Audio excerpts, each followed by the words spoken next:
पश्चिम बंगाल में शुभेंदु सरकार का गठन हो चुका है और शुभेंदु की कैबिनेट में बीजेपी ने जाति और क्षेत्रीय संतुलन का खासा ख्याल रखा।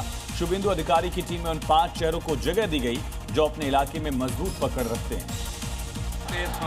सबसे पहले बात दिलीप घोष की, जो खड़गपुर सदर से विधायक हैं और बीजेपी के फायर ब्रांड नेता के तौर पर जाने जाते हैं। दिलीप घोष मूल रूप से आरएसएस के प्रचारक के तौर पर जुड़े रहे। उन्होंने 2014 के बाद बंगाल में बीजेपी को जमीन पर मजबूत करने में अहम भूमिका निभाई। दूसरे नंबर पर आती है अग्निमित्रा पॉल। आसनसोल दक्षिण सीट पर भारी मतों के साथ जीत दर्ज की।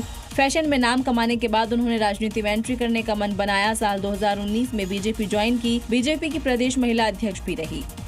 वहीं बीजेपी ने इसके साथ ही मथुआ समाज के प्रतिनिधि अशोक कीर्तनिया को भी मंत्री बनाया। पश्चिम बंगाल में बीजेपी की पहली सरकार के शपथ ग्रहण समारोह में झालमुड़ी आकर्षण और जीत के उत्सव का प्रतीक बन गई। कोलकाता के ब्रिगेड परेड ग्राउंड में भव्य शपथ समारोह के दौरान झालमुड़ी चर्चा में बनी रही। कोलकाता में शुभेंदु सरकार के शपथ ग्रहण समारोह में जहां एक तरफ बंगाल की कला और संस्कृति की झलक देखने को मिली, तो दूसरी तरफ झालमुड़ी को शानदार जीत के जश्न के रूप में पेश किया गया। शपथ समारोह स्थल पर 20 से ज्यादा झालमुड़ी के स्टॉल लगाए गए थे, जहां लोगों ने जीत के जश्न वाला स्वाद लिया। बंगाल की सियासत से झालमुड़ी का नाता उस वक्त जुड़ गया था जब प्रचार के दौरान पीएम मोदी झालमुड़ी का स्वाद लेने के लिए एक दुकान पर पहुंच गए थे। उसके बाद तो पूरे चुनाव में बीजेपी ने झालमुड़ी को बंगाल की क्षेत्रीय पहचान और साधारण जनजीवन के प्रतीक से जोड़ दिया।